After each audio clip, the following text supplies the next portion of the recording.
Apa yang bedain foto ini dengan ini?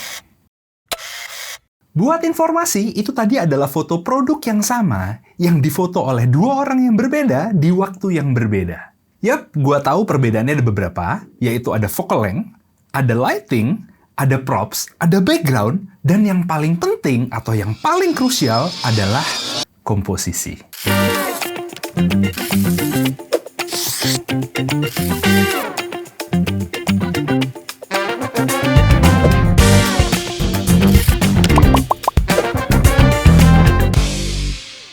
Hello Daunetizen, gue Kristo Chandra, instruktur fotografi dari Daunet Media. Dan di Daunet Fotografi kali ini, gue mau bahas komposisi dalam fotografi, terutama buat foto produk.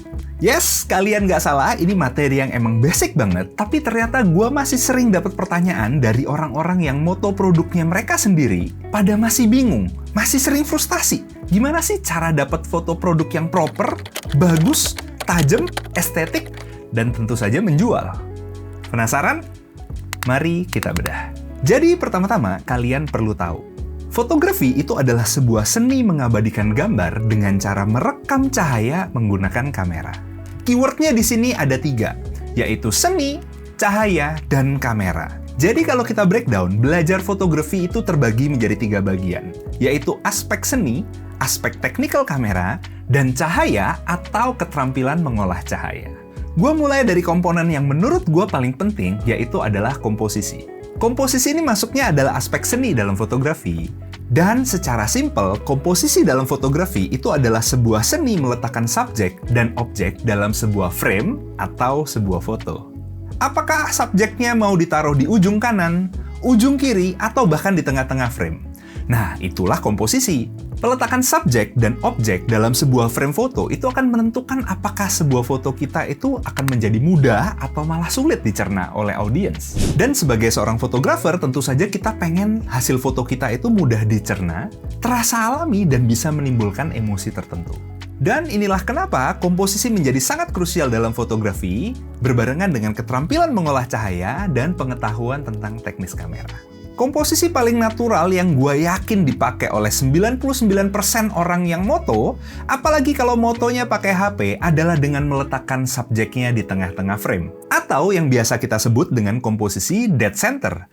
Dan ini emang tepat banget, karena dengan kita meletakkan subjeknya di tengah, dengan porsi di dalam frame paling dominan, otomatis pandangan kita jadi tertuju sama hal yang paling obvious, yaitu adalah subjeknya. Kalau kita taruh subjeknya di ujung atas kanan, atau bawah kiri misalnya, kita jadi berpikir jangan-jangan tuh benda ini nggak sengaja kepotret, atau sifatnya malah jadi cuma pendukung doang dalam sebuah foto. Dead center tuh adalah komposisi yang biasanya kita pakai buat catalog shot. Standard shot buat catalog shot ini adalah menggunakan background putih, tapi balik lagi, nggak wajib pakai background putih, dan kalian juga bisa pakai background-background warna lain seperti foto-foto berikut ini.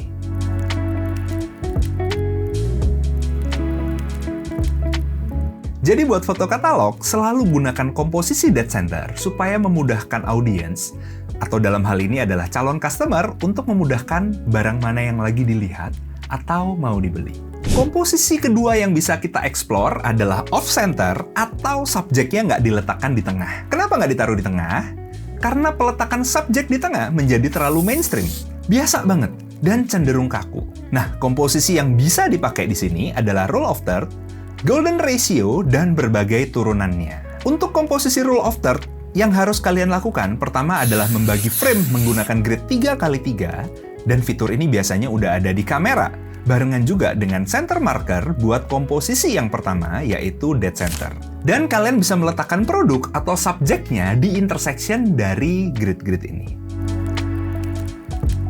Sedangkan komposisi lainnya seperti pie grid, terus kemudian golden ratio, itu menggunakan rasio dari angka-angka matematika seperti bilangan atau pola Fibonacci, pi, dan lain sebagainya untuk menentukan gimana cara kita meletakkan subjek berdasarkan perhitungan matematika. Komposisi off-center itu secara umum bikin foto kita terlihat lebih dinamis, nggak terlalu kaku, dan nggak monoton. Dan biasanya gue pakai komposisi ini untuk foto produk atau foto makanan yang sifatnya lifestyle atau konseptual fotografi.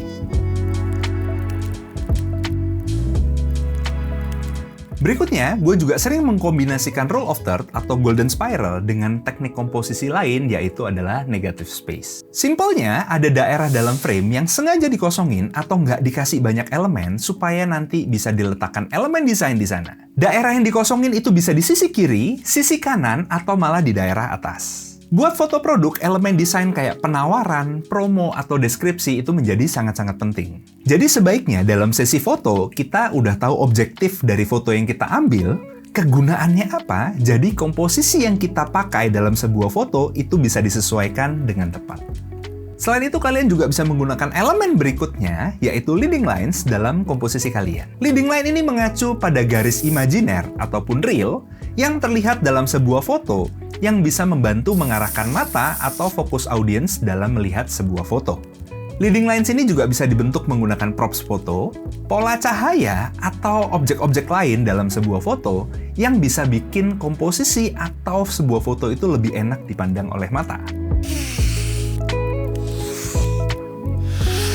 Berikutnya, ini adalah komposisi khusus untuk foto flat lace. Buat yang belum familiar, flat lace itu adalah foto dengan angle 90 derajat atau biasanya subjek atau produknya kita taruh di meja dan kita fotoin dari atas tegak lurus dengan mejanya. Komposisi yang bisa dipakai di sini adalah C atau S-curve, triangle, geometric order, atau bahkan frame in frame yang bisa kita gunakan di sini. Flat lace ini cukup populer di Instagram, tapi sebenarnya agak tricky buat difoto. Benar, kita bisa bermain banyak komposisi di sini, tapi sebenarnya fotonya menjadi akan kurang berdimensi, karena baik subjek ataupun objeknya akan berada di plane yang sama, dan fotonya akan menjadi terlihat sangat dua dimensi. Komposisi terakhir yang akan gue bahas di video kali ini adalah sebuah teknik yang namanya layering. Layering sendiri itu adalah sebuah teknik komposisi untuk memberikan ilusi 3 dimensi terhadap sebuah foto flat 2 dimensi. Jadi kita bisa membedakan plane foto menjadi 3, yaitu foreground, background, dan middle ground. Dan normally kita akan meletakkan subjek dan fokusnya di middle ground. Kita bisa menambahkan visual interest pada layer foreground ataupun background, supaya kesan 3 dimensi dari sebuah foto itu menjadi lebih kuat. Teknik layering ini sering banget gue pakai juga di foto-foto flat lay, supaya menambah kesan 3 dimensi yang kuat buat foto flat lay yang sangat flat 2 dimensi. Kesimpulan, teknik komposisi yang gue jelasin ini sifatnya adalah sebuah guideline. Nggak harus diikutin saklek, karena balik lagi, komposisi itu adalah sebuah seni. Dan di sini kalian juga bisa explore lebih dari satu teknik komposisi. Misalnya kalian menggunakan dead center, flat lace, dan layering secara bersamaan, atau kalian juga bisa gunakan golden ratio dan layering secara bersamaan, atau kalian juga bisa explore komposisi andalan kalian masing-masing supaya jadi signature style-nya kalian. Benernya ada beberapa teknik komposisi lain yang belum gua bahas, kayak juxtaposition, roll of odds, triangle, dan lain sebagainya. Tapi untuk aplikasi produk dan food fotografi, teknik komposisi yang tadi gue udah ceritakan itu mencakup kurang lebih 90% dari yang gue gunakan selama ini. Sekian dari gue, Kristo Chandra. Semoga videonya bermanfaat, dan semoga kalian juga bisa cobain dan ulik komposisi yang udah kita bahas. Thank you for watching, and always out of the box.